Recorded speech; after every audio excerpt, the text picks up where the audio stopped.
afternoon, where I'm at least, everyone. Welcome to the RHMax channel, where you get your Richard Hart feel. You get your Richard Hart community projects feel. Your cup become fuller and runneth over, I guess, in that way.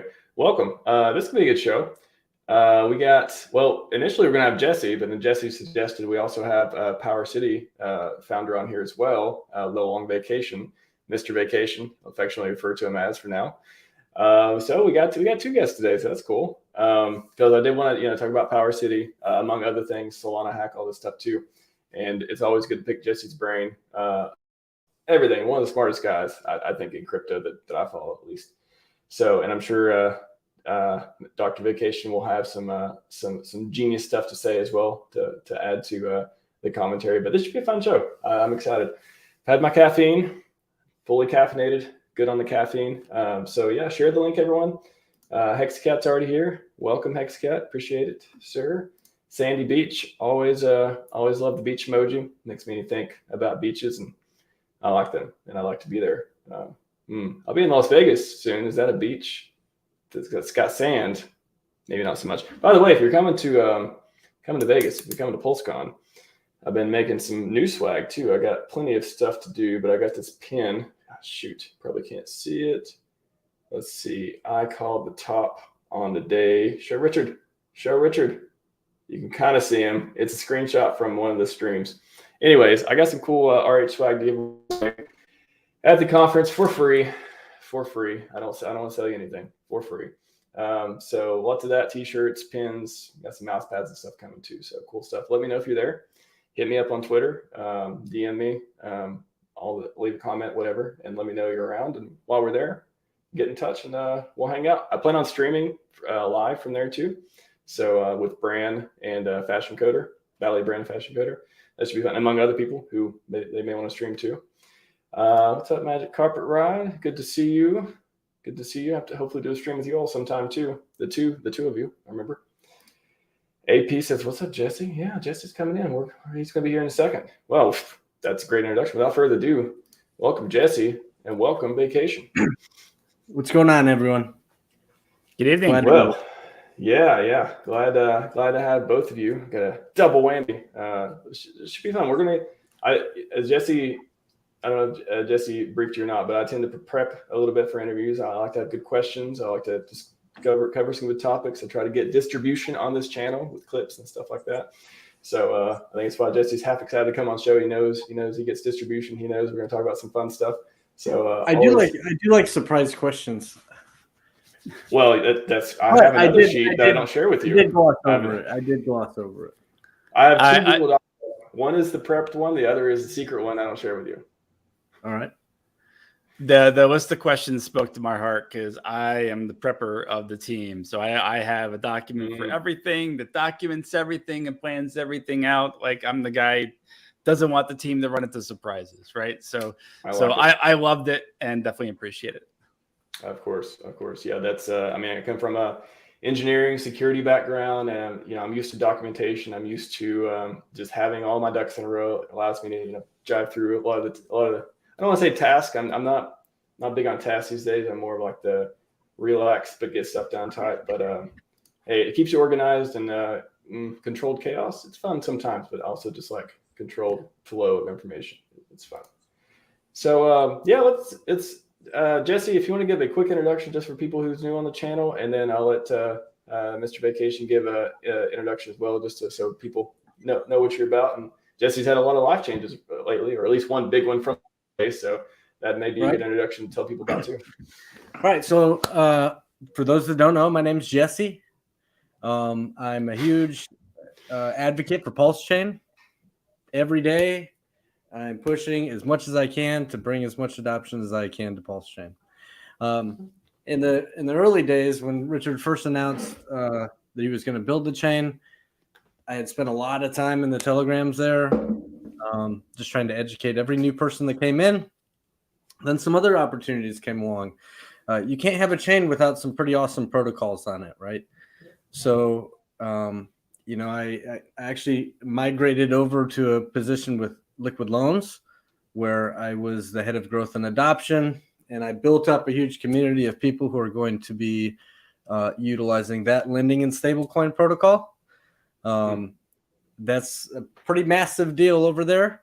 And then since we're so close, since that's like just about ready, and we're so close to, we hope we're close to the chain launch. Here I am doing my duties at PowerCity because I think, and by the way, I've always been a founder of PowerCity since the beginning, but I did have obligations. I did have obligations elsewhere, so I couldn't go public on that.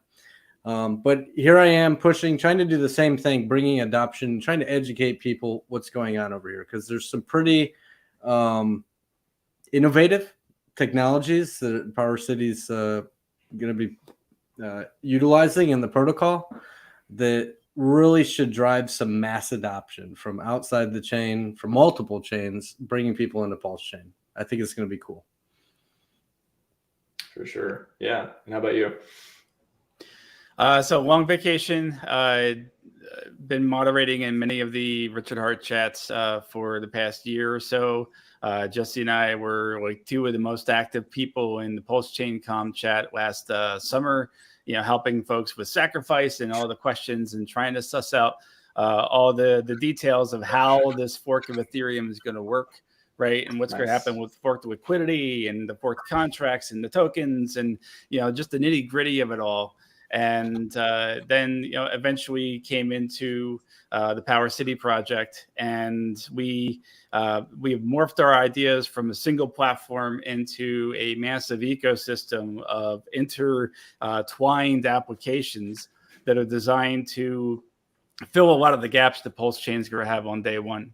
So definitely we saw the need for like all these things that we love on Ethereum that won't be working on PulseChain because they rely on oracles or graph support or other infrastructure that just won't automatically be there. That until those teams do something to make those projects work, there are massive gaps in capabilities and functions and DeFi on PulseChain. So we saw an opportunity to fill those gaps, right? And instead of waiting for, the VC-backed firms to come in and swoop in with, their corporate solutions, we wanted to do something that is community-centric, community-focused, that will, bring new ideas to PulseChain as well and help drive people to want to, figure out, okay, what's going on over here? So all these people coming from Ethereum, we don't want them to just extract value from PulseChain, sell their free stuff and leave. We want them to come over and play and see how great the chain is and how interesting some of the DeFi is here on chain. And wow, okay, transactions are fast. They're super cheap. I got tokens over here. I might as well play around with this stuff, right? So that's the goal, and that's what we're hoping that this whole ecosystem of PulseChain projects will do. PowerCity is trying to, be on the forefront of that with some really, really interesting ideas and a very long roadmap of many different projects that will be built over the next year or two.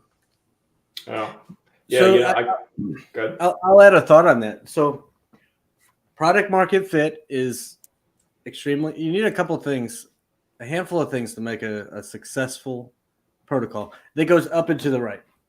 You need a product market fit, so people need to use it or want to use it. You need a big community. I think that's where I enjoy. That's what I enjoy doing, building up communities. And then you do need a solid team. Even if something's immutable, you have got to have a team behind the scenes that's always pushing forward, that's always getting people excited and new people in and coming up with new protocols as time goes on. Because otherwise, the next best thing comes out, and then everybody gets bored of the first thing and moves on to the next. Yes. So having a team that's vested or committed to being there for a long time, that's extremely important. And then you need a way for everyone to earn money, right? And so when you have a product market fit, but then the fees get fed back to everyone else, like people who believe in the protocol. So stakers, for example, you'll see a lot of protocols, more and more and more, where stakers can earn the fees of something that has product market fit. And that's really what PowerCity is all about.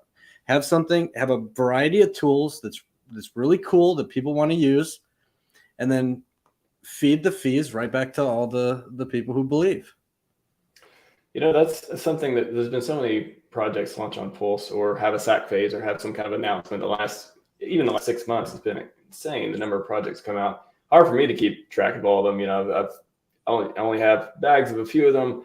And PowerCity is the one that I was like, I heard about it, but I didn't know much about it. And then today I keep getting mixed up with Mad Energy. I swear, I'm like, is that the Mad Energy? I saw something like that. And I keep getting, am I the only one that gets those two mixed up because they're like power things or something? I hope you're the only one. We are entirely different. Good. Nothing against Mad Energy. They definitely have a very different goal and technology that they're building on, right? So very different message. PowerCity is definitely DeFi. We have an entire ecosystem of multiple dapps, right? And that includes our core, which is our central staking platform, Pixel Park. Maybe you can go into it. I was going to ask, what is PowerCity? What is it about? What are the different products, things like that? If you want to go into it. Sure. So the core is our central dapp. That'll be the first thing that we have. And that is where you would actually buy and stake the Watt token. Staking the Watt token allows you to then participate in the growth of the entire ecosystem. So all of the revenue that's generated from all the dapps in the ecosystem are then fed into the core's treasury and are then distributed as staking rewards. So you buy and stake Watt, you earn Pulse. Right. So you're able to participate in one easy method instead of having to have separate tokens for every project and separate staking pages for every project. We made it nice and easy. You have one place to be able to interact with all of PowerCity. Right. But if you do want to use some of these just a question tools, on the Pulse too. Just a question on Pulse while we're on that. So you earn Pulse by staking what? Where does the Pulse come from? How is it generated? Fees. The fees generated from the various different dapps. So this is really important. I hope people pay attention here. You literally stake the Watt token, and you are earning Pulse. Mm-hmm. You're not earning more Watt. It's not inflating on itself. There's no. We don't go in there and adjust the crazy inflation number. This isn't a fork of Ohm or Olympus where we just like inflate thousands and thousands of percent and give it out to you. Mm. You simply stake. People are using the protocol. The more adoption it gets, the more people are paying fees for various functions in the protocol. You're collecting those fees. Okay. And those fees are in Pulse. Fees are in Pulse. Good. Yeah. Not getting the same token back. So less sell pressure in that way. I like it. Okay. And you're going less inflation of the token supply, right? So, we're in the middle of some major design changes to the core and several other projects, right? Everyone was in a rush when we thought May was going to be the big date for PulseChain, right? And then it turned out that wasn't quite the date. And now, with the current changes going on to the validated rotation code and so on, it's going to be a while.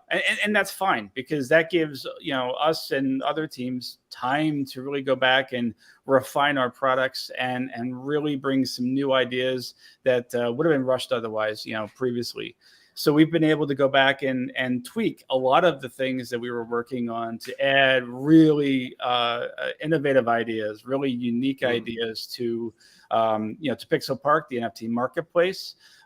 There's some amazing automation going on for our Amplifier, which is a custom front end to liquid loans that allows you to automate the haunted or Hodprill or a hexacat strategies, right? So you can actually automate your usage of liquid loans if you want to compound your value in different ways or claim rewards and route them from your staking pool to your stability pool to whatever, right?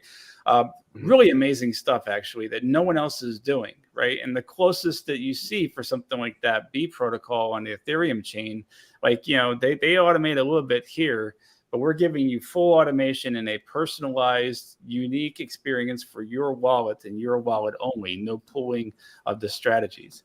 So really interesting stuff. So There's the amplifier, there's Pixel Park. We have the accelerator, which will be a yield compounder, similar to Yearn or Beefy Finance or some of these others where, initially focused on probably PulseX liquidity providing, where you're earning the incentive token and you want to be able to claim the incentive token and be able to buy more LP percentage of the liquidity pool so you can earn more incentive token and just keep compounding that position larger, right? So you can build more rewards. That'll help automate that by compounding on a daily basis and constantly farming those rewards and reaping them into something else, right? Let me touch on that too. So he covered two things in the protocol, one for liquid loans, and then another one that you'll be able to do similar things with, like PulseX. The alternative is you're going to go participate in liquid loans or PulseX, and you're going to be earning fees, and like you have to go back in and claim your rewards. And it's really tiresome to go in and claim them 10 times a day or even every day or even once a week.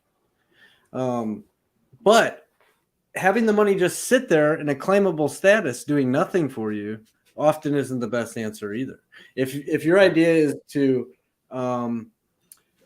like be buying HEX constantly, DCAing all the time, well, imagine using a protocol like this so that you can DCA into something literally every 10 minutes or once an hour or every time there's a claimable balance. It's doing what you told it to do automatically, and you're putting your money to work a lot quicker and reaping those rewards from that thing you wanted to do, you like immediately. So there's great benefit. Like if you put especially the bull market, if you put somebody who has to claim manually and watch their net worth go up next, and compare that to somebody who had to start with the same amount of money, where there's an auto compounder just doing it all the time. Every time he has a claimable balance, it instantly does something and that he asked it to do. The guy with the auto compounder, he should be growing a lot faster, and it starts to become this exponential, factor where it's just he's got way more money in the right markets and with the right protocol, of course. Okay. What are some of the, I want to ask you, what are some of the criticisms you all have had around the project? I'm sure you've had plenty of people say, compare it to this and that, and say, oh, how's it actually going to work? Is that going to work out well? When are the products going to launch? All this stuff. What are some of the criticisms you all have had, and how do you handle those? I think, like everybody else, and we're just as impatient for PulseChain as everybody else, right? And a lot of folks are impatient to see a public test net, to see a live protocol, right? And if anything, we hear often from Richard Hart over the past year is software is hard and it takes time, right? And that's reality, right? I've been doing this for 25 years, software development and strategy and design, and you either always go over time, or you have to cut scope out to make a specific deadline that you set for yourself, right? There's always a compromise in development. So either you're going to go longer because you don't want any bugs and you don't want any issues and you want everything done the right way. So it just goes as long as it needs to get done.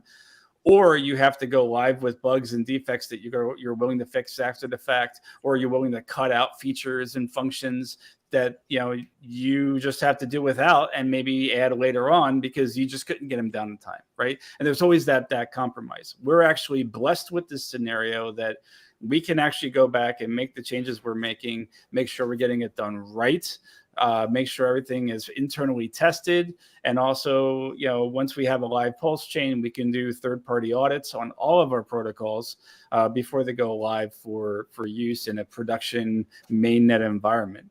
So, we want to be thorough. We want to do a good job, right? Because when you try to rush these things, you could have a major defect. And if you're building something that happens to be immutable, some people, they love to see immutable protocols. The issue is if you have a major defect, you can't do anything about it. You're locked in, which means you have to fork and things like that. Yeah. Yes. It's so much more important to go through every possible scenario and every possible impossible scenario that you can try to conceive that your protocol would have to face, so it can accommodate those things. Yeah. Mm-hmm. There's a question too. How long after PulseChain launch is PowerCity launching? It's a bit of a chicken and egg scenario. Let's just say that, we have our own plan that we're running to, and if PulseChain launches before us, we'll launch whenever the software is ready, right? Ready, tested, audited, complete. If we are ready before PulseChain, then we'll probably launch not that long after PulseChain goes live, whether that's days or 2 more a week weeks or whatever. Yeah, I mean, we have to see how insane those first few days are on the network, because launching something that is based on the Pulse price, where it's a total roller coaster, might not be the best thing on day one. So, we want to be careful about that. Okay. Jesse, did you have something you want to say right before that? Yeah, security first, right? You have to make sure what you have is going to be safe, that there's no backdoors, there's no arbitrage, endless loop arbitrage where somebody can just drain something. There's so many things you have to consider and you have to test and you have to look at. And some of the protocols on PulseChain, they're just rushing to put out a front end on testnet. It's not even anything like what their mainnet's going to be. They still have a bunch of stuff they have to implement, or oracles they have to use, and this and that. So it's like a false feeling of good, like to the community. They're like, oh, cool, I get to play with this thing. But in reality, like the backend code is nothing like what it's actually going to be. So it doesn't you're just tricking or just making your community feel good for no reason. Right. So from our perspective, we have got to get everything absolutely right. And there are some really cool things that we kind of don't want some of these other protocols to see. If PulseChain was to launch 6 months from now, we don't want to give, the 6 or 7 other NFT platforms a light bulb moment where they want to put these same things in theirs, right? We have some really cool things coming. Even the swap function that's going to be running there, like really innovative stuff. So we keep some things close to our chest as well. Heard it here, Jesse. Unchained now talks a lot about PowerCity. I like it. We had a question from Alan here too. So that's what I wanted to ask too. Question: is it? I was looking at the page too. Is it still a good time to sacrifice for PowerCity, or has the time passed? What's the best strategy to get some watt now? So sacrifice is still open right now. It will be open until whenever the PulseChain fork is announced, right? So whenever that fork occurs, that it would be the end of PowerCity sacrifice. We designed it in a way to be as equitable as possible, so that people who did not have the ability to make a political statement early on, but did later, would have the equal opportunity to participate in sacrifice versus people who could go in on the early days, right? So it started at 2 points, and over a couple of days, ramped down to 1, and it's been 1-to-1 for several months now. So it is a nice even playing field for everybody. 1 sacrifice point for $1 USD value sacrificed, and you're sacrificing as a political statement to support a free market. So the idea is to make it as balanced and easy as possible. We're even recognizing those wallets that also participated in the growth and the creation of the ecosystem itself. So the wallet that's sacrificing for PowerCity also sacrificed for Pulse, PulseX, liquid loans, or internet money dividend tokens. Or any one of the big pools that sacrifice for those: Legion VC, Magic Carpet Ride, Magic Toshi Ride, right? That they helped coordinate several pools for these sacrifices. You will also get credit. That wallet will also get credit for that bonus. So a combined maximum bonus of 55.55% that you can get. That's a number that's tends to come up rather often. Near and dear to our hearts. All the exactly. Fives.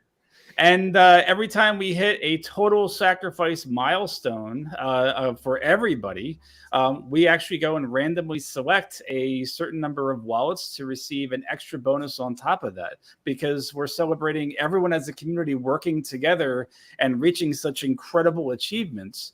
we are in the process of pulling the data right now for hitting a $3 million sacrifice level. And we will be pulling, we're picking randomly. We do it all on screen, so you can see it all on screen.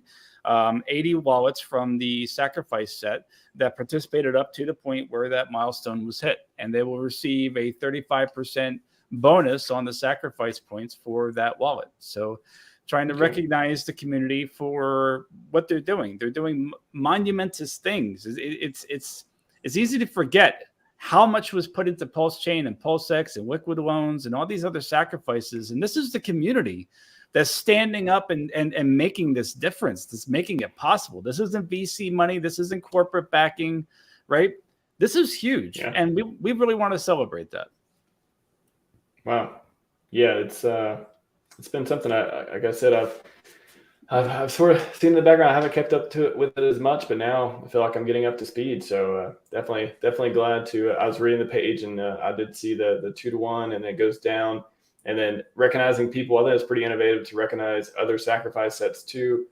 I just see the community. I think that's good for the community in a lot of ways. You have other projects that are kind of doing a similar thing of, oh, you sacked for this and you can claim this and that. That's cool. I mean, I don't know how to say other than that. It's just when as a person who is interested in projects like this, it's just cool to see those kind. It rubs you in the right way, and when you see things like that. So kudos for that. I want to ask Jesse too.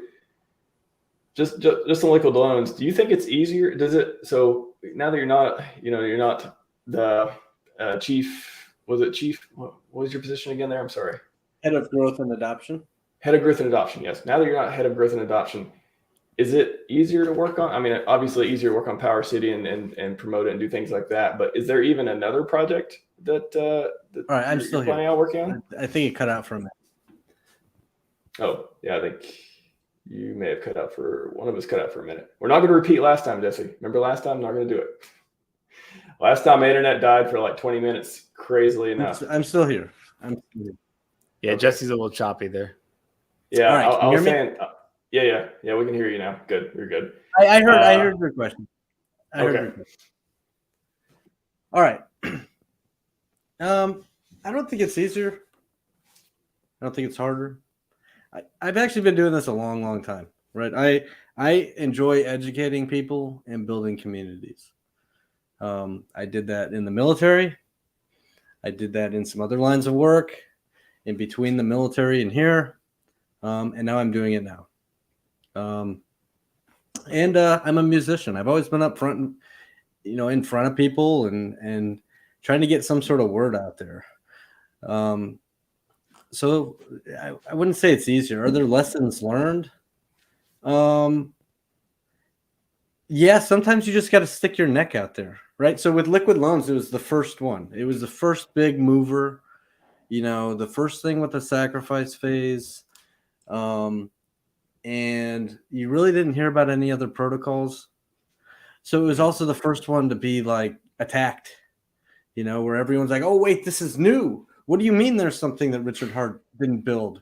And, being out front as the head of growth and adoption, I learned very quickly, I'm just going to take the brunt of all of the FUD. And you know what? I just got used to it. I said, you know what? That's okay. Bring it. I'll answer every single question. And I'll do it as respectfully as possible. Sometimes, you may have a little tussle with some people who just don't stop. But it's never happened. I learned a technique and just like what works and what doesn't, I think, right? And what people like to see and when you should be funny and when you should be serious. So it's all a learning curve, but I wouldn't say this is any like it made this easier or not easier. It's all different. Okay. And so liquid loans, PowerCity. Is there any other projects you're working on, upcoming or in the works? No. I have sacrificed to do a lot of different things, but this is the only thing that I would be considered a core member of right now. You're not working on a new album or anything? No. No new EP. That's noteworthy as well. Yes. What instrument do you play? So I play piano, I play guitar, I play trumpet. Oh, you're I just can a musician then. Okay. I can sing if I have a guitar in my hands, I suppose. Yeah. Nice. Yeah, I'm not that musical, but definitely respect people who have ear for music. It's one of those human nature things that I wish I had more of a connection with, but it's a beautiful thing. I have more of a connection with the more of the beauty and the bound, more of the electronic side of it. I wish I had more of an electrical experience actually, but not the electrical engineering, but more of the computer stuff. I do a lot of things. Like 10 minutes before the stream, I was plasma cutting some metal out in my driveway. So Nice. I was fabricating some brackets for something I'm doing. So I got the Do your own welder. I fab. got a welder Okay. pulled out and the plasma cutter, and I was like, "Oh man, I've got to go on stream in 10 minutes. I better clean up." Dude, I need you to be my neighbor. Like I need fab sometimes. I work on like some physical projects too. Where I'm like, it'd be nice to have. Yeah, I could just take it down the road or get somebody to help me with it. So, maybe we'll be neighbors one day. You sound useful in the physical department as well. So this is something you talked about a while back, Jesse. Infura. What happens if it fails? Like what are the different things that can go wrong with it? You know, a lot of stuff, and people talk about MetaMask using it, things like that. How would we even know if such a network did fail? Well, I think Long Vacation can go into more depth, but if it fails, Sure. and some other node services fail along with it, if there's any like fallbacks, like your wallets just won't work. You'll try and use a MetaMask or whatever, and like nothing will happen. It won't talk to the chain you're trying to access. So it's interesting. And he'll go into a little more depth, but we say all this stuff is decentralized, right? But you have to have these interfaces like MetaMask that speak to the chain. And those are through things like Infura nodes. If those fail, and if they're centrally hosted or whatever, and somebody just pulls the plug on them, or the government says, we hate crypto, turn it off, right? We're SOL, and we won't be able to access their stuff. And there's some workarounds, right? There's some decentralized nodes, I'm sure. But yeah, we could still all get effed. Either one of you go into too. Like, why does MetaMask even use Infura? Like, why is it required? Why can't we just use purely decentralized systems? Well, I think MetaMask was built by, or is owned by the same group that runs Infura, right? So Consensus, I believe, runs all of that.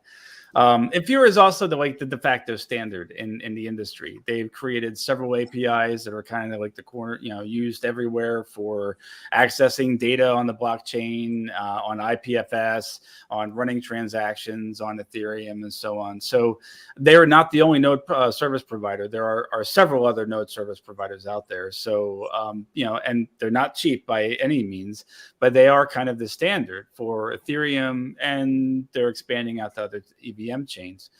The challenge is, right, I think we learned last year that Consensus is partially owned by JP Morgan or some of these other centralized banks, right? And there was a question of, okay, if there was pressure put on this one entity to turn off certain wallets, to turn off certain contracts or tokens, or whatever, because they control the nodes, they control the access to the data, they could basically say, okay, everybody in this country can no longer access our nodes, and therefore would have to point their services to something else, right? That's what I wanted to ask too. So when you say turn off someone's wallet, now we know you hold your keys, you have access to your coins, but how does MetaMask, how does your that kind of wallet Infura, what can they do as far as turning off your wallet in that way, and Sure. How would you get around it? So, I mean, this is on a macro scale, right? Not pinpointed towards one person, but the idea is anybody who's set up a new RPC code for, say, PulseChain testnet in MetaMask, right? It gives you instructions on how to name the network, the ID for the network, and then there's the the actual endpoint that you're connecting to. That is the node that you're using for your wallet to go read off the blockchain to see, okay, this address holds these things. and it can link then to the block explorer, which will show you your historical transactions and so on. The node is your window into the blockchain data. So you need that is our way of reading the database. Without that, we can't get to any of that information. So if that node is turned off or access to that node is blocked for certain gateways or parts of the country, right, or parts of the world, right? So if they were to say like Iran can no longer access any of our nodes, well, no one in Iran or has access in Iran can now access one of those nodes, and therefore is blocked from doing a lot of things in crypto unless they point to another service, right? But couldn't they just spin up their own node? Yes, essentially, you would have to go through the work of doing all of that yourself, right? And then, while nodes can be relatively easy, it's not something every mom and pop on the block will probably want to or be able to do and maintain. Yeah, that's the other part of Infura is they're high speed, high connectivity, redundant, always on, right? Reliable services in huge data centers versus someone who's running a Raspberry Pi device in their basement, and maybe it's updated, maybe it's not, maybe it's never touched, right?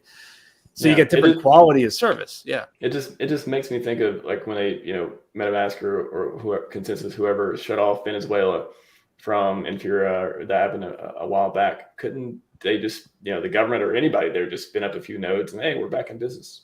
But they would have to, and they would have to incur that cost to do so, right? Or find another provider that they can point to, right? And maybe even have to adopt a different wallet software. I mean, who knows, right? It raises all these questions, right? And it goes back to the age-old argument of centralized versus decentralized. How much do you need of both to make these systems work? How decentral can you go on everything, right? And we're still running into practical limits on a lot of these things, right? So while, for example, HEX is completely decentralized, it's trustless, it's immutable, it still relies on these node services for you to be able to access your wallet. It still relies on the miners to be able to process the transactions, right? So, there are certain things that are just inherent in the system that it will take time for us to kind of work these things out if that's ultimately where you go. Now, if you look at Solana, they tried to go with a more centralized approach.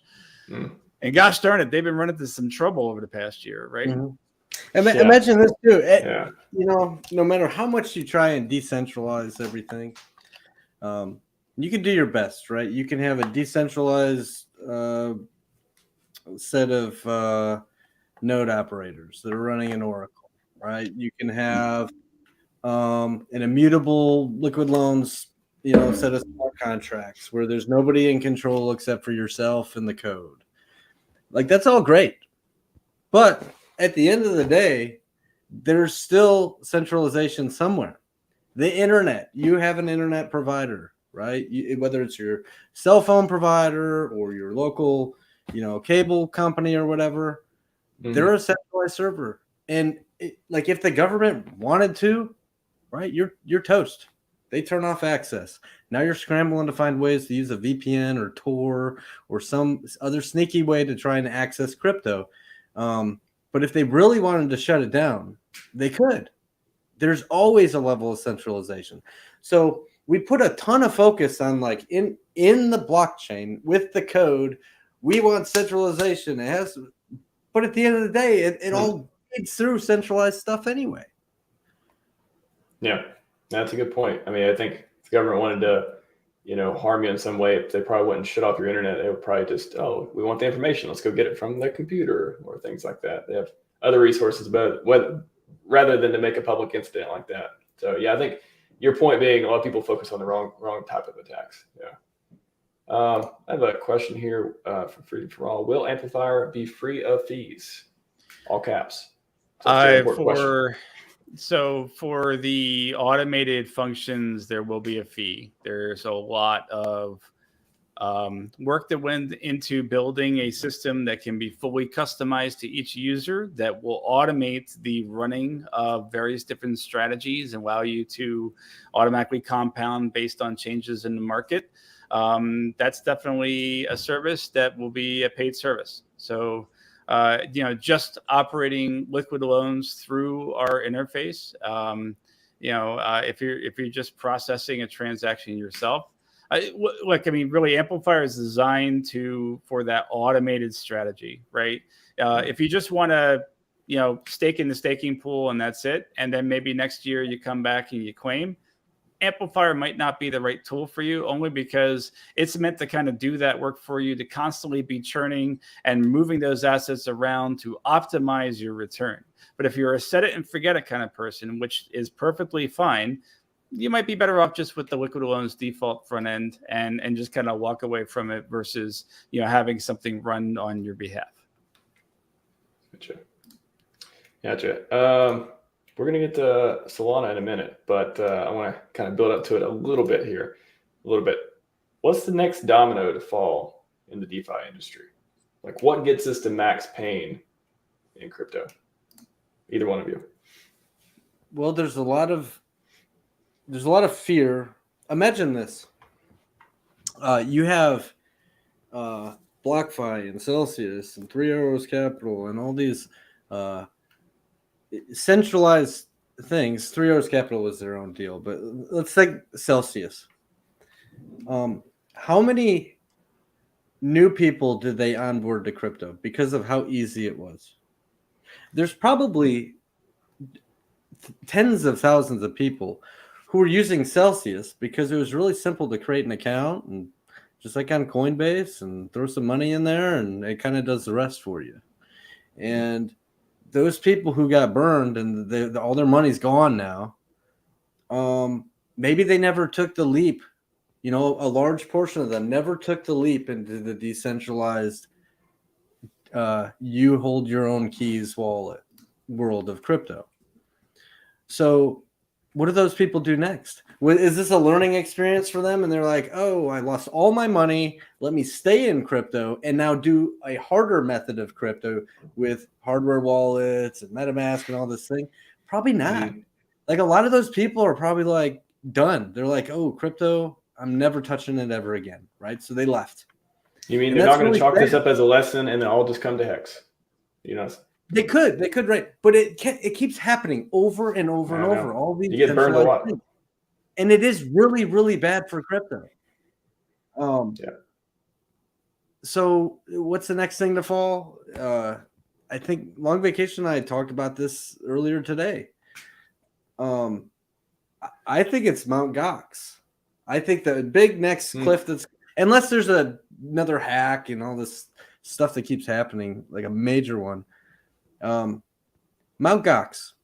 Imagine you're the pleb who was playing around in Mount Gox back in the day. You threw $500 or $1,000 into some Bitcoin or whatever. You're on this exchange and it gets hacked and you lost all your Bitcoin. Maybe even the same thing happened that I just explained. You're like, oh, that really sucks. Crypto sucks. Let me go do something else. Right? Because back in the Mount Gox days, like, everyone was using, like, wasn't that the only place to get Bitcoin? Right? So how many of those people actually stuck around? Now, all of a sudden, they're getting a portion of their Bitcoin back, but it's like millions of times more valuable than it was when they lost it. So it's like winning the lottery for these people. They get a letter in the mail probably, and it says, we owe you this much Bitcoin. It's worth, $7 million. And you're like, wow, I remember throwing $500 in the Mount Gox back in the day. What do you mean $7 million? That letter is also going to say, we can sell it for you for a fee. Don't worry. Right. That's going to happen. Right. So the big question is, are the majority of these people just going to dump it for that cash? And I think, for all the reasons I already explained, I think probably. Especially when you look at the macroeconomic situation we're going into, right? We're on the precipice of, will we or won't we go into a recession, right? Money is becoming a little harder to get a hold of because interest rates are going up, right? People are accruing now, more debt, but the interest rate, the cost of that debt is going up. So, we're hopefully, to drive down inflation or tamp it down, they're trying to slow down spending.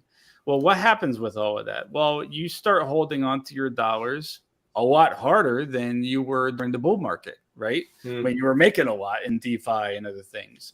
So, the net result is, well, that 7 million that you could liquidate today versus try to hodl for another 3 years for the next bull run to occur. I hope it doesn't get stolen or whatever.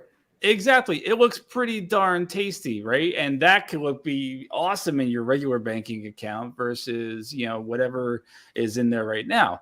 So, you add all those things up, I think you have a situation where you now have a large amount of Bitcoin that could suddenly come to the market that could, drive the market down and, through Hart's law, bring a lot of other things down with it through correlation on price activity.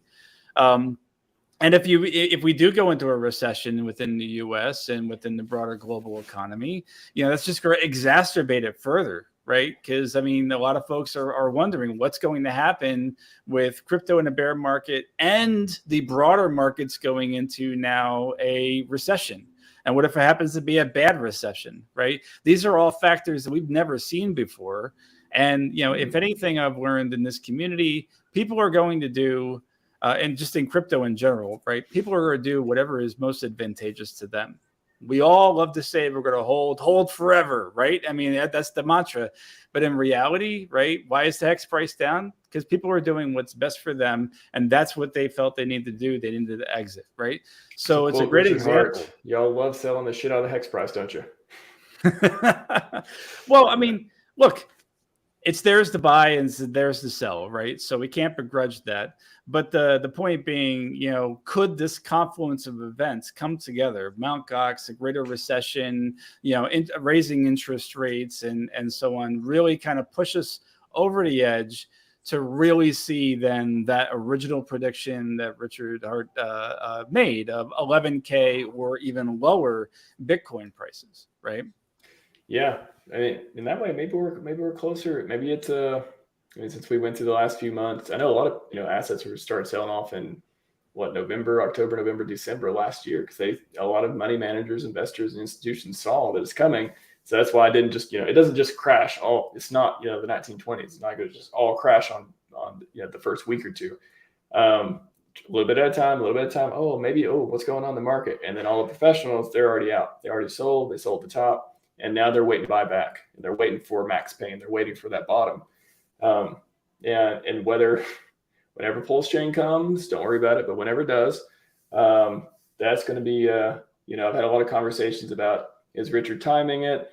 Is it going to happen during the documentary? I don't know. I kind of want to ask you all too. Like, what do you think that, have the bugs been fixed for months and he's just kind of like, all right, this is going to be best for holders if we wait a little bit longer? Or what do y'all think about when PulseChain launch? Briefly, I don't think he's lying when he says that he'll launch it when it's ready. He said lying's that an interesting times. word. Lying's an interesting word because he can say words in a way that never seem like he's lying. Yeah, but he's been very clear about it. He's been very clear that they're fixing, making it so there can't be denial of service attacks. And I don't know what all that entails. I've got imaginations what could happen. Imagine having a gas price that's so cheap, like 0.0001. Okay. And you're a bad guy. Amazing. And you say, ooh, let me throw 10 grand at this and just write a script that makes millions of transactions. And let me up the gas. And just front run everything. And now you spam the network with BS transactions, and everybody else who tries to do a transaction, their transaction sits there and never gets picked up, or it fails, or whatever, it times out, because you just denial of service attacked because the gas price was so cheap. Right. So I don't know all the background dev stuff to prevent that, but it's my understanding that he doesn't want that to happen. So he's doing whatever's necessary so that can't be a possibility. Do you think it is just the bugs? It's taking longer than he thought it would, basically. Yeah. He's very ambitious. The same thing happened with HEX, right? Yeah. Now he had a project before HEX that he tried, and then it was like, well, oops, that was too hard. CFD token. No FUD. I don't think that's going to happen. Too hard. Did you just say PulseChain is going to be too hard? Life savings, man. Life savings. Right, but then he created HEX, and you got the same thing. Oh, 2 more weeks, 4 more weeks. And it just kept getting pushed out and pushed out and pushed out, right? So it was almost like to be expected. He did, say in last May, or just May a few months ago. May 15th or something, I think. And then May 15th came, everyone was excited, and then it was like, well, we got other stuff to do. And that's when you started seeing the HEX price started to sell out too. I think people were so excited, and people were buying that price of HEX up because they wanted to get a copy. And then they learned to it to get the copy. Right. And then they learned, oh, wait a minute, there's a whole lot of work left to do. Let me go put my money elsewhere. What's funny is they sold HEX, and they probably put their money in something that went down further than HEX, honestly, unless they're just holding USDC or something. Yeah. But I think it's just going to launch when it's ready. I think building a chain is not easy. It would have been nice if you could just knock it out in 4 or 5 months. But if you want to have the largest airdrop in the world, which could bring the biggest mass of people that any chain has ever seen, besides Ethereum, you have to make sure that it's right. Yep. And making sure it's right means rewriting the code in Golang, making sure you can't have denial of service attacks, making sure every single piece of this puzzle is absolutely correct, because we sure don't want to end up like Solana's ending up every couple months. Yeah. Richard will not fail, so he's going to do everything to make sure it is a smashing hit. What do you think, Vacation? For me, the question doesn't matter, right? I mean, Richard's going to launch it when it's ready in his mind, and when it's ready is however he defines that. And whether, from a code standard point of view, it's ready to go into testnet v3, but they're waiting to deploy it based on market conditions, or if they're still working on the code, it doesn't matter. I mean, we have zero control over it. I'm a bit of a pragmatist, so it'll happen when it happens. Yes. And we have a mountain of work to do in PowerCity, and the other developers that are building up PulseChain. We're all kind of in a Telegram room, kind of comparing notes, and everyone's just heads down building, and just trying to take this as a blessing that we can build more, we can tighten things up, we can improve, we can polish up.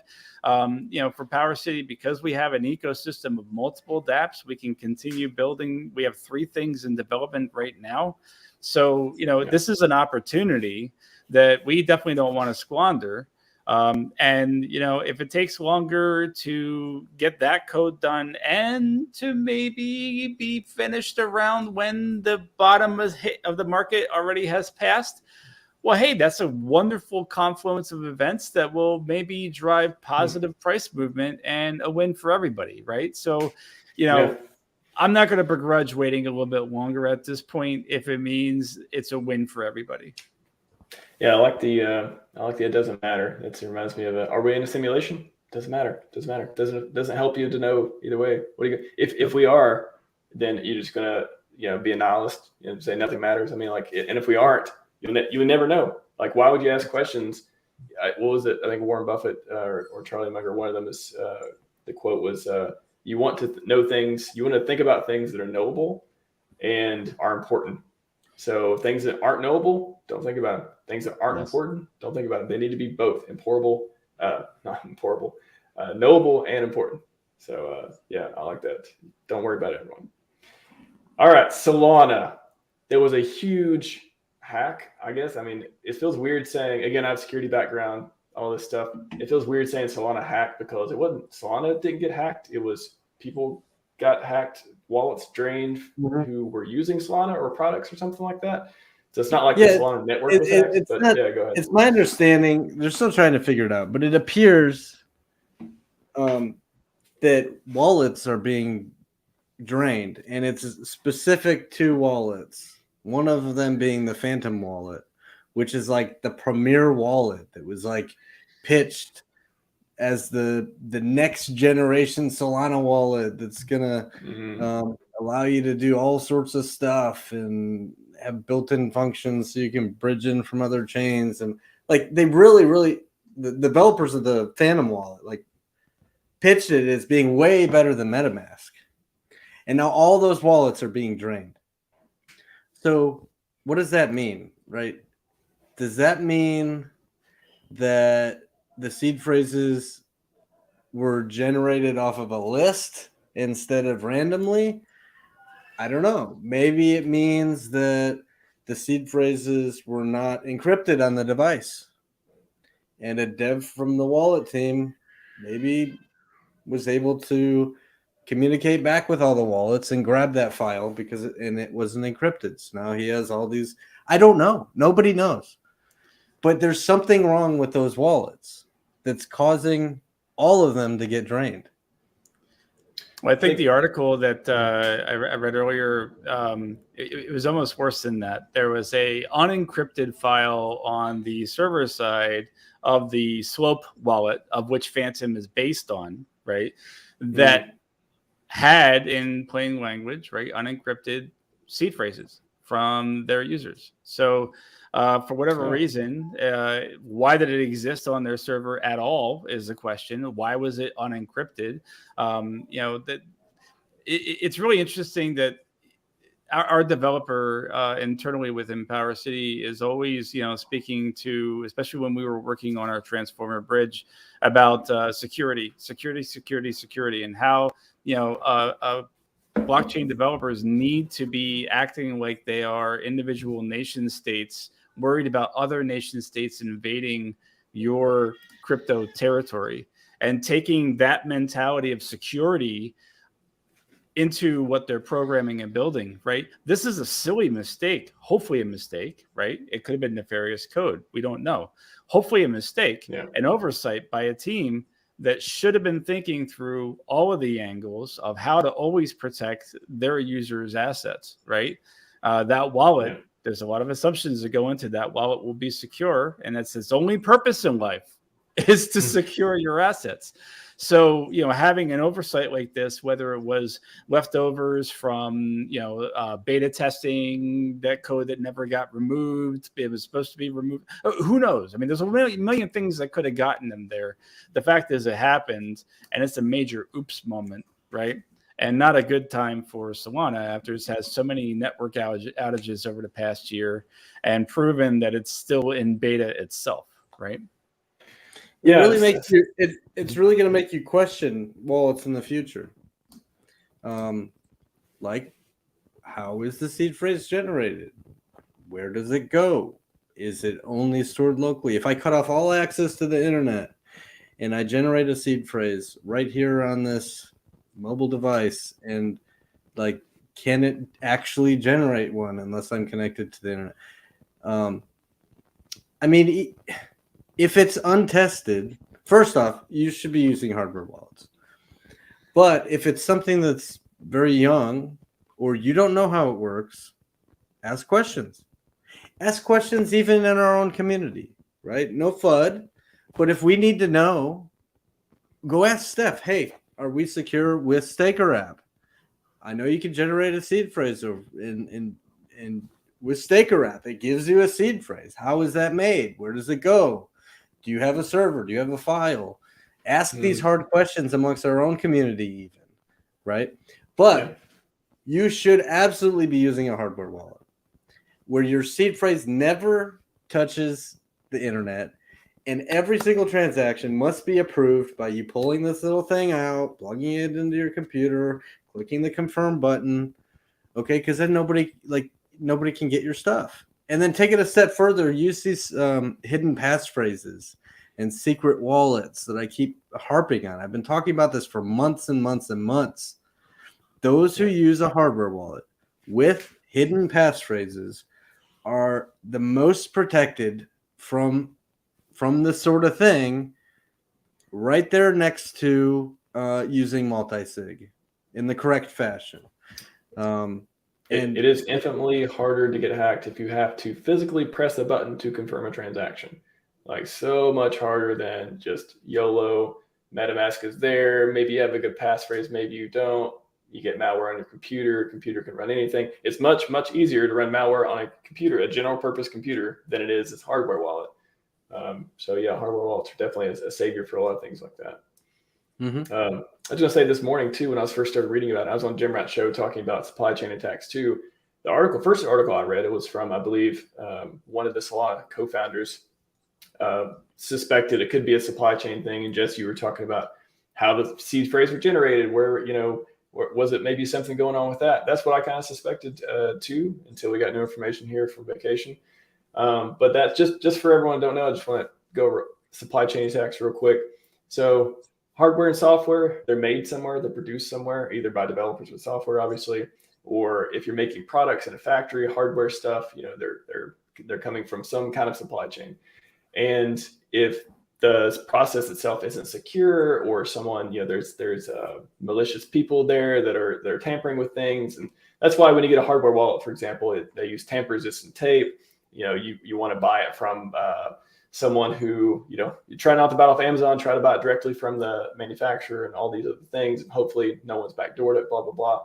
So supply chain attacks are when somebody does do that. They get through the security, they get through the checks, they get through whatever.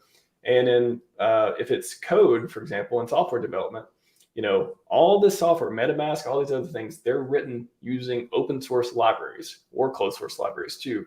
But a lot of it comes from GitHub. It comes from just, people who are in organizations writing reusable code. Nobody writes every single thing from scratch. That makes no sense when there's already people who've solved the problem 10 times more efficiently that you can use for free.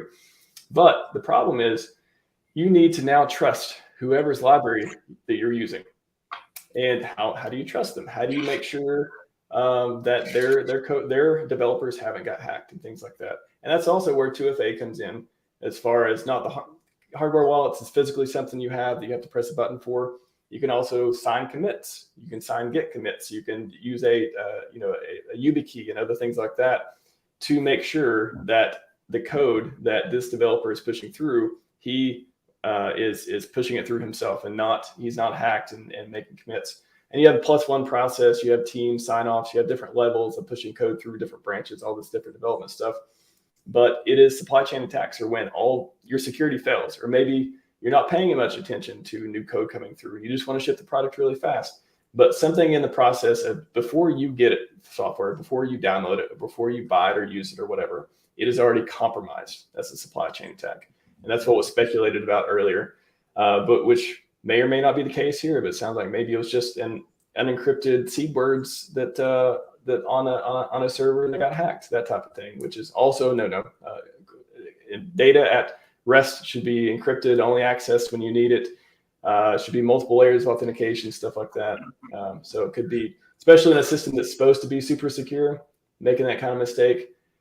Let's hope it doesn't happen again. Let's hope they learn and can fix it and not be catastrophic for the end users, as it seems to be for those wallets right now. I'm glad you mentioned YubiKey, because that is an important piece that I think a lot of people overlook, right? So we've talked a lot about Trezors and ledgers and hardware wallets where you can confirm, have your keys and have your confirmations off your device, right? But a YubiKey, or this is an only key, okay? And this actually has buttons on there where you can put in codes.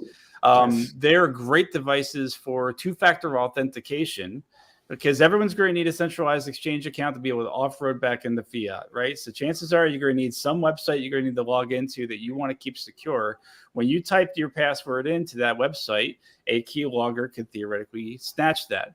But something like this only key or YubiKey, they can do that second two-factor authentication instead of going to as a text message to your phone. The only key can also set up your passwords and your user IDs as something that it will enter in, so your keyboard is not actually typing the information in, and a keylogger can't catch it. So there's a lot of really interesting ways that you can try to protect yourself, even if you are using your PC, right? You got to get these values in somehow. You want to kind of look across the full gamut of every way that you're trying to access your crypto in different ways. And I love this thing. It makes my life a lot easier because I don't have to go and pull up my passwords every time I need to get into MetaMask. I don't always have to grab my Trezor when I need to get into something, right? It definitely makes life a lot easier. Yeah. Also, just use a Mac. Don't use Windows. I tell people that too. Well, who are they writing malware for? Windows users. They have 99% of the market share in the world. I made that number up, but you get the point. Windows is horrible. Like people, look. Nobody believes me, but I'm telling you. First off, Mac is closed source, so you don't know if it's horrible. You have no idea what level of centralization. I'm not going to tell people to use Linux because no one's ever going to do that. But you can guess some of the stuff I run. But I mean, there's mobile stuff that's really, really good, like Graphene OS. Which, by the way, you can run these things on a full screen on a desktop monitor if you want. Graphene OS, extremely, extremely secure. Everything inside of there is encrypted, and you can hide what you want to hide and create multiple different logins. When you boot the thing up. That's a good way to do crypto. A better way to do crypto could be use Graphene OS with Kiwi browser, and then also use a hardware device, right? So you get the best of both worlds. You have one of the most secure pieces of operating system in the world running an internet browser that you still have to use a hardware device with, right? And just get away from Windows altogether. People who are generating a seed phrase on MetaMask on a Windows computer, you are so at risk. Just go down to the bottom right of your computer, open up your antivirus, if you have one, hopefully, and then look at all the things that are being blocked. On a daily basis, there are thousands and thousands of things that are literally attacking your computer, and your computer is trying to fight off. And all of those things that are being blocked is because at some point they made it through. Enough people said, hey, there's this weird bug on my computer. They reported it. And then the antivirus software company said, oh, let's figure out what that is and block it. Right. So if there's thousands of things being blocked, how many things are not being blocked because they haven't been found yet? Because people don't know they exist. Yeah. Don't generate a seed phrase on your computer. Don't type a seed phrase on your computer. That's the stupidest thing you could do. Anybody can access a Windows computer. A simple Google search will show you how to create a bootable thumb drive that you could just plug into anybody's computer. It'll boot up a fake version using some Linux, but it'll boot up a fake version of Windows, and it'll extract all the usernames and passwords right there on a screen for you. You take out the thumb drive, you boot it up like normal, and then you type any one of those usernames and passwords and you're in. And now you can go straight to somebody's MetaMask, and if they don't have a password, and by the way, you can also crack the passwords. It's not that hard to use something called OPH crack, off crack. Lost crack and off crack, I guess is the new version. Yes. Right.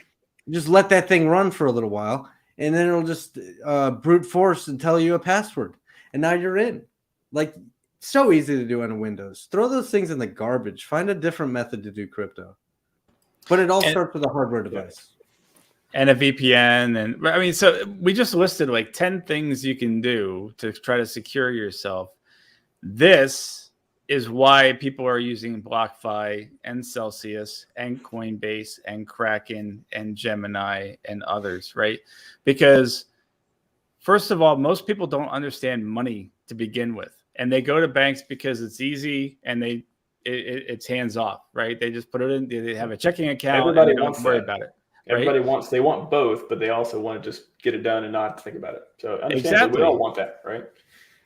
So that ease of use is impossible when you alone are responsible for all of your security, right? The safeguarding of your money. And that's the problem, right?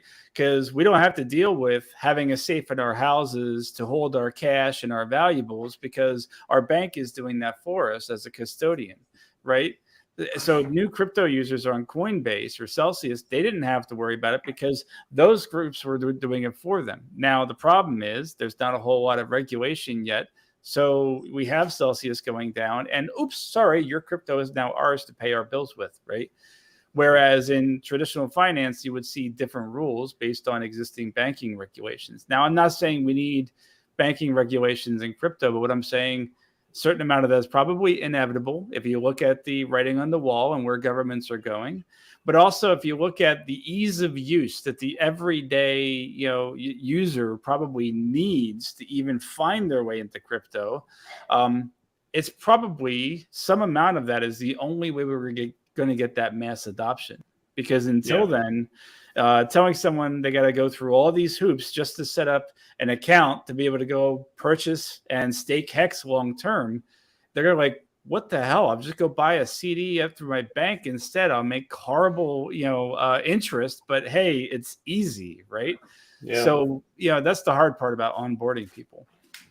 I think that we may see some of the terms of service be unenforceable in the future. If nothing else, without regulation, we may see some of that, the Celsius, it's not actually your money. I could see some court cases coming up around that, and we'll see how enforceable the TOSs are. Although, you got Facebook, Instagram, and everyone else out there saying you don't own your data either, so it could be an uphill battle in some ways. I just want to get to a couple questions. Did you see what they did? They just hired back their chief financial officer, or they filed a motion. Oh, that's fantastic news. To hire their CFO back at $90,000 a month, right? So all their customers lost all of that money, right? Billions and billions of dollars. Sorry, you're out of luck. Terms of service say we get to keep your money. Oh, by the way, we have so much faith and confidence in the chief financial officer that was on board when that happened that we want to bring him back for $90,000 a month with your money. That's not a year, people. Not per year, per month. CFO is not per month. Yeah, per month. That's ridiculous. Yeah, not taking a pay cut. That's those CFOs. High demand. So a couple questions. What do y'all think? Better Trezor or Ledger? And then also Sandy Beach says Ledger support passphrases. I like Trezor. I've used both. I have both. I have stuff on Ledger. I used Ledger for the longest time, and then I had Jexa, HEX Safe. He makes a whole bunch of content. It's all about security. He runs like security classes.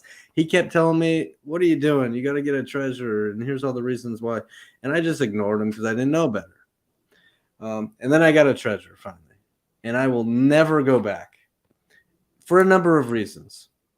Some of them were listed here. A Ledger has a battery. Okay, a Trezor doesn't. Okay, batteries go bad. The chemicals inside start to corrode and destroy the stuff inside, right? So it's just something you don't want to deal with. Ledger had they lost everyone's, or they accidentally released everyone's personal data. So people got like letters in the mail and spam and all sorts of stuff. Ledger, it's pretty complicated to do the 25th word passphrase, and it's not the same. They don't do it quite the same way as Trezor. They're not open source. So if the company goes out of business, your SOL, you'll have to take your seed phrase and go put it on something else. Okay, but Trezor, completely open source. Anybody can build a Trezor. You can get the diode and make a circuit board and build yourself a Trezor and inject the operating software thing in there, and you can run a Trezor if you wanted to. If the company went out of business, they will never, like, Trezors will always exist for that reason alone.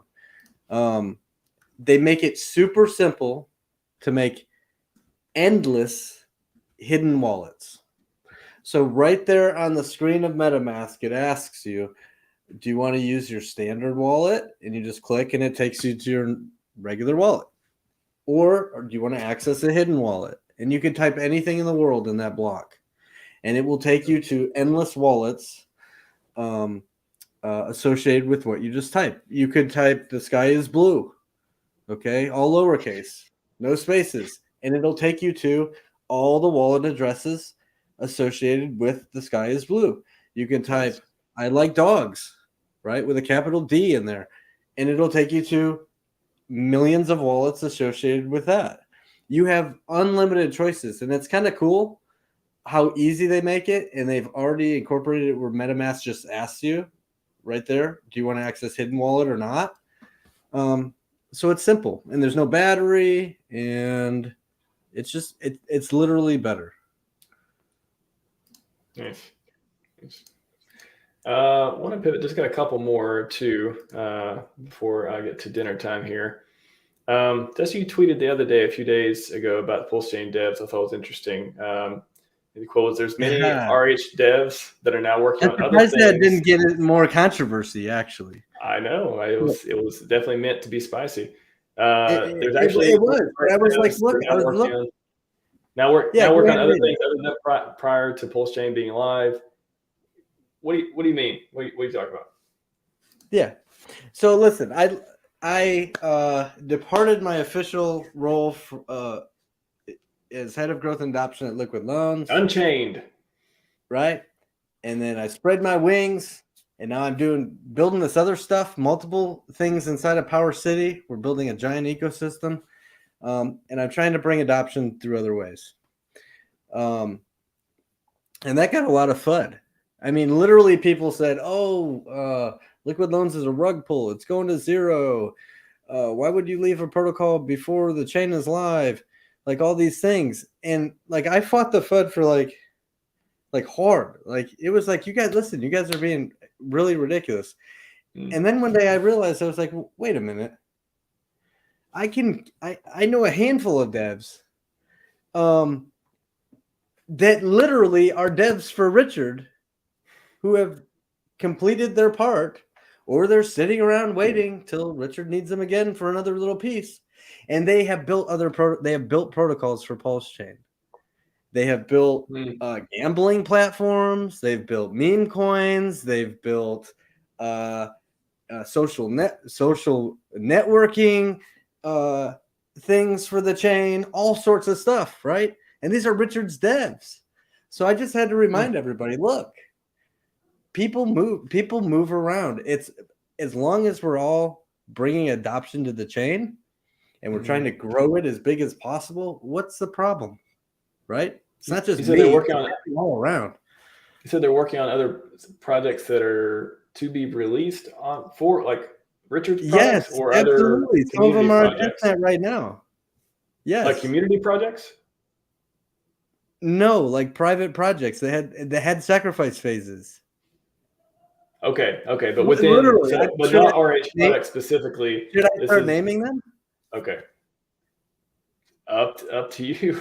They're not Richard Hart projects, definitely. Yeah, these are their own side projects that these people are doing, right? And there's nothing wrong with that. That's the whole point, right? I mean, they did their work for Richard. Now they're doing their own thing because their work is done, right? Or they're not needed at the time. So it's a great example. Gambling projects. Maybe I think we got enough hints. Maybe. I just thought that was interesting. You said it the other day, and everyone's so curious about devs, RH's devs, and like you said, I think anytime you're doing something, whether you're working on this or that, where you're bringing value to the community, that's good. I don't see a problem with that. So, interesting. Yes, name them so we can go tweet at them. Maybe another time. And then also actually 2 more questions too. Another thing you talked about. See, I'll say it this way, without calling out any one project. There is one place that you can go to look at all the different things listing on PulseChain. Okay. So you can go. What's the social media thing? Pulse. What's social media thing? The Pulse Hot List. Pulse Hot List. Go to Pulse Hot List. You will see the founders of every protocol on there, and you will see what their history is and what other things they have built. Okay. Go through. There's like just like 100 protocols, okay, and there's at least 5 or 10 of them that some of those devs that built these things, which are going to drive adoption to the chain. Some of those devs were devs or are devs for Richard that just aren't needed at the moment because he's got a big list of devs. They're built, maybe their piece is done at the moment, so they went off and they built their own thing. So just go there and poke around and you'll figure it out. Poke around. Also, go to the pulsetube.com and poke around for their videos, and you may see some of these projects there as well. Great aggregation of that Pulse hot list. So I've been going through Jesse's tweets, and all these things come from that because he has some very interesting tweets. Bigger supply versus lower supply coin narratives. What are the trade-offs? What do you prefer? Okay. So we hear often in the community, I wouldn't say often, I'd say recently you may hear some narratives that lower supply means that the price can go up harder or higher because there's not a whole lot available in circulation. Well, it's just math, people. It's just a decimal point. It really is. If you had like one single coin of something and it was like your pitch was, hey, there's only one available, so it's pretty rare, but oh, by the way, you can buy fractions of it. So would you like to buy a 0.0001 of it? It throws your whole narrative out the window, right? If it goes up 10,000x.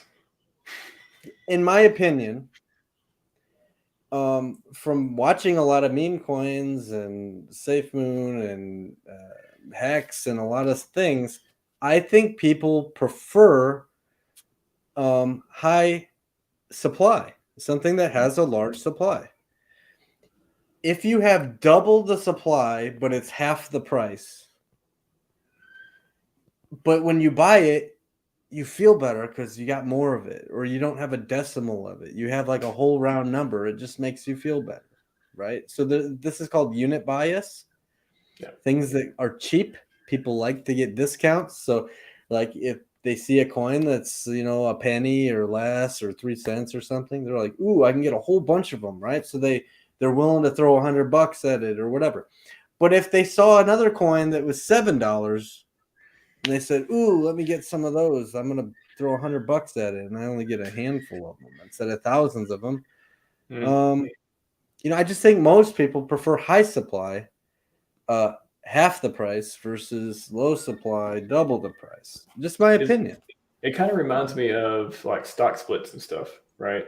Why did they happen? Is it psychological of like, I'd rather buy, get one Amazon or 2 Amazon shares for 2,000 versus, one for 2,000 or, whatever it is, whatever the numbers are. Does it kind of play into just the psychological narrative of markets? Yeah, it's just a psychological little trick, it makes you want people to feel like they're getting a lot for cheap, right? You don't want to make them feel like they're paying a lot and not getting very many.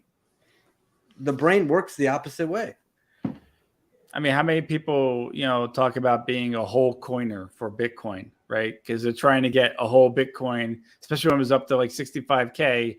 And they're like, oh my gosh, man, I'm just saving up. I want to get, that whole coin, right?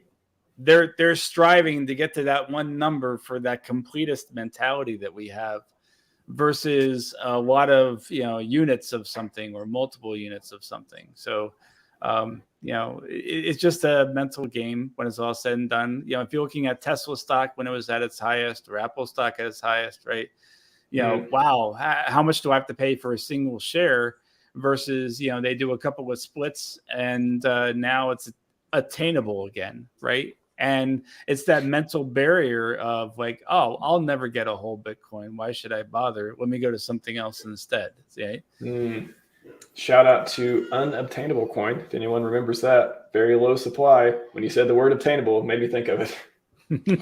UBO or something like that. Yeah, I remember that. All right, one more question, everyone. because I'm speaking to everyone in the audience and on stream, I guess. Jesse, you also had a tweet about the different types of ETH tokens, and I think that's something not a lot of people really understand. So ERC20, ERC721, ERC1155. What is the difference? Why would you prefer one or the other? What are the use cases?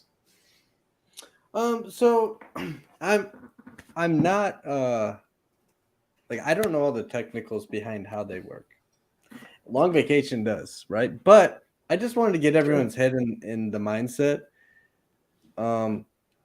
of, hey, different tokens do different functions, right? So an ERC 20 is a traditional token. You can divide them up into fractions. You can create liquidity pools off of them and pair them against something else, and they're tradable. And they're just a traditional token that we all are familiar with, just like a HEX, for example. And you can insert them into smart contracts, okay? But then you have these ERC 721s, 1155s, I think they're 7. So now we're starting to get into what people would consider like NFTs. And NFTs are unique. Not just, you got to get away from the mindset that an NFT is a picture. An NFT is laser JPEG tradable. An NFT is not thing, an NFT right? is not a JPEG. It's a token. Just like an ERC20 is a token, an NFT is a token. It's just a different kind of token. You can't divide it. You can't have multiples of the same one. Each one is uniquely identified. Imagine has its own serial number or own contract number, and there can't be any other like it. Okay. And then it tells you, or you can attach metadata and some other things to in the ERC 721 that say, if you own this token, the metadata attached to it says that you own this JPEG somewhere on a hosted server somewhere on the internet.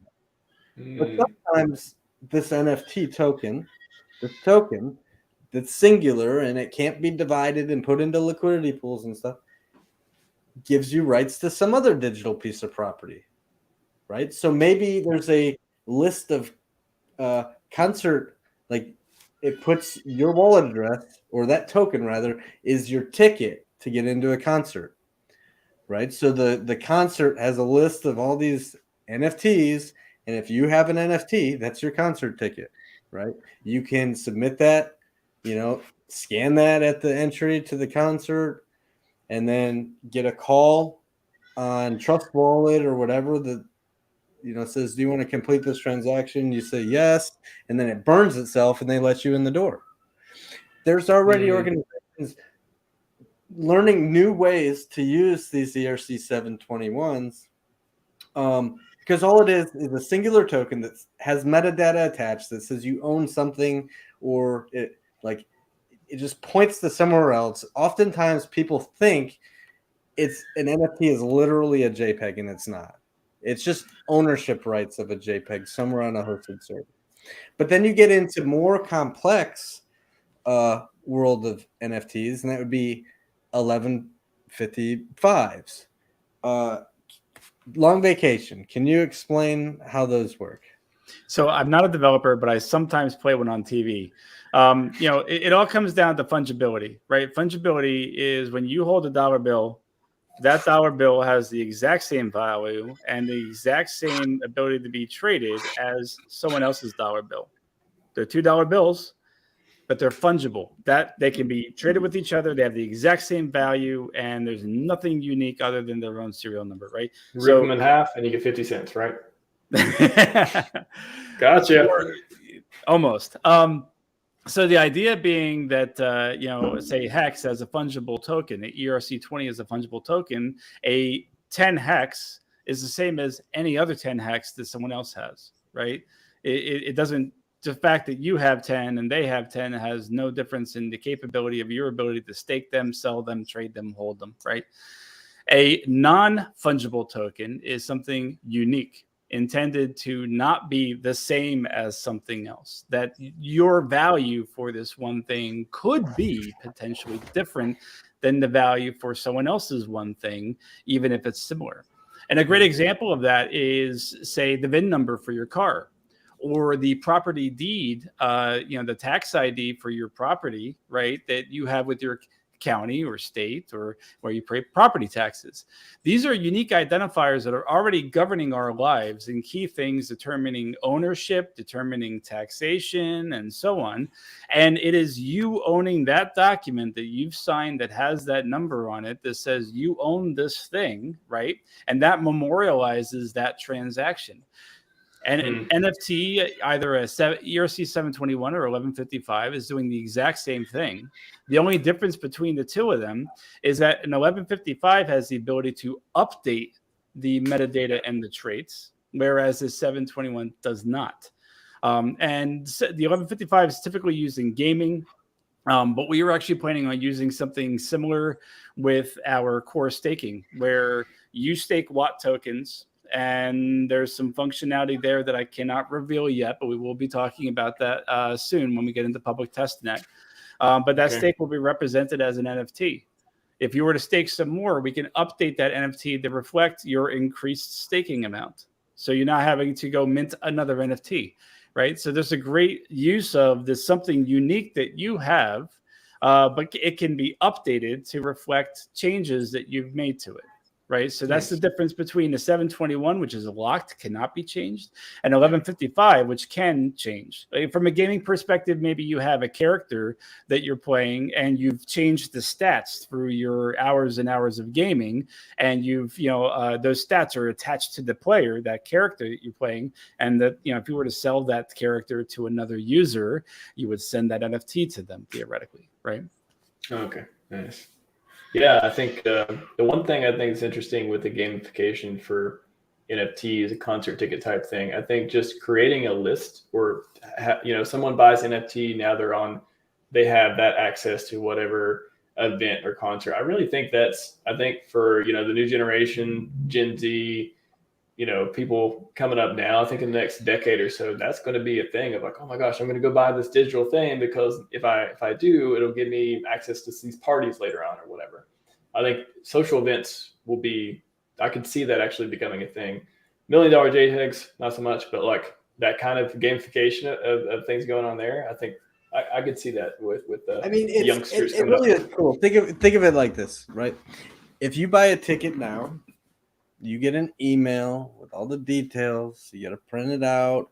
It's still really on a centralized server. If you go to redeem that ticket at the gate, they have their computer system that has to verify that that ticket is valid. Okay. So really, what's the difference? So if you buy a ticket and that company or organization sends to your wallet address a token, a crypto token, that the metadata saying that you have access to that concert, it has all that built into it. What's the difference? Okay, here's the difference. You can sell it.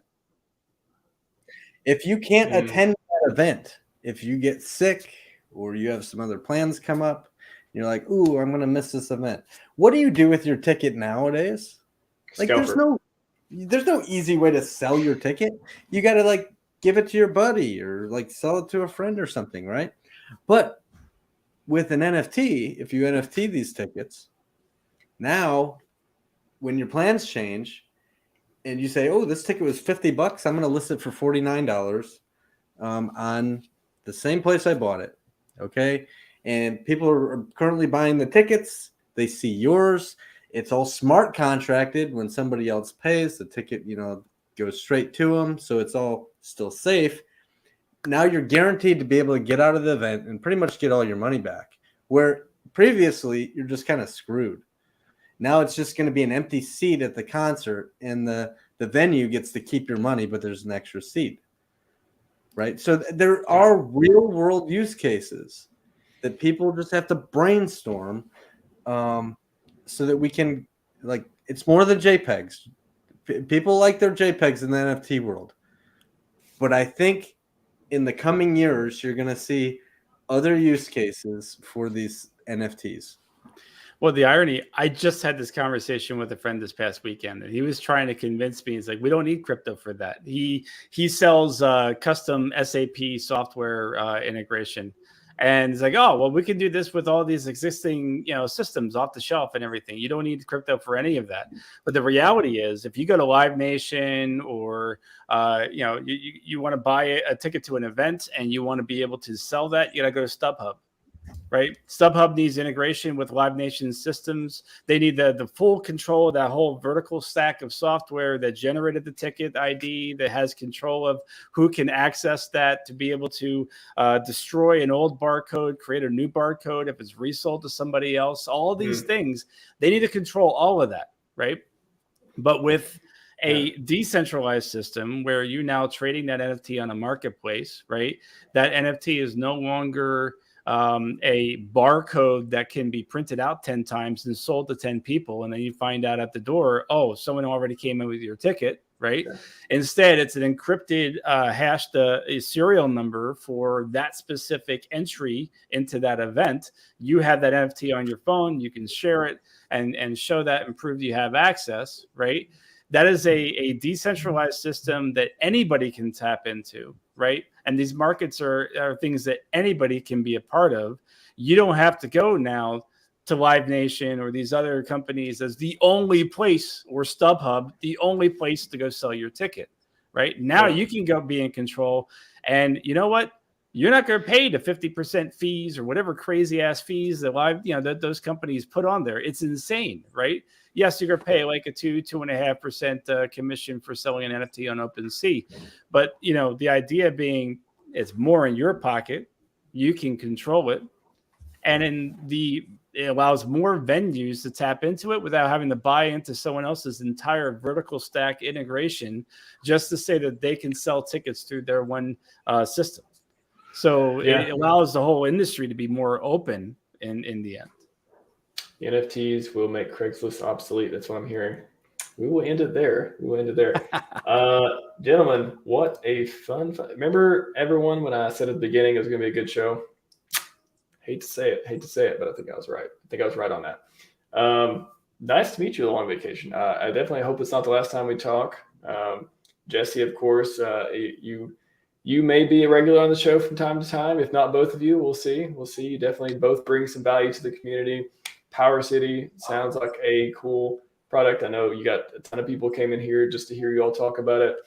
I think we'll leave it there. And a lot of the chat was loving our conversation too. So I appreciate everyone. Like, subscribe, go follow at Just Ask Jesse, and it is Long Vacation. What is your Twitter? At the Long Vacation. At the Long Vacation, and then he's got the PowerCity.io right there. Telegram chat. Go check the product out if you're interested. And HEX, PulseChain, PulseX coming up sometime. Don't worry about it. Thanks everyone. Let's go. Until next time. I got a lot of shows this week, so I'll be on Money Gang Crypto tomorrow as a guest, of course. And Friday, I have Jake Sharp coming up Friday. So yeah, tune in Friday if you are interested. See what he's got to say. Check out PulseTube again. Lots of shameless plugs coming from PulseTube. He's a good guy. He's a good guy. His accent seems to be getting stronger and stronger every stream, though. Oh, you're talking about the PulseTube DHEX existentialist? Jake. Oh, Jake. Okay, yeah. He fluctuates on the accent. It's fun. It's cool. PulseChain 2 weeks. All right, everyone. I gotta go eat some food. Until next time, appreciate it. Thanks, Jesse. Thanks, Vacation. And I'll see you all on the other side. Bye. All right.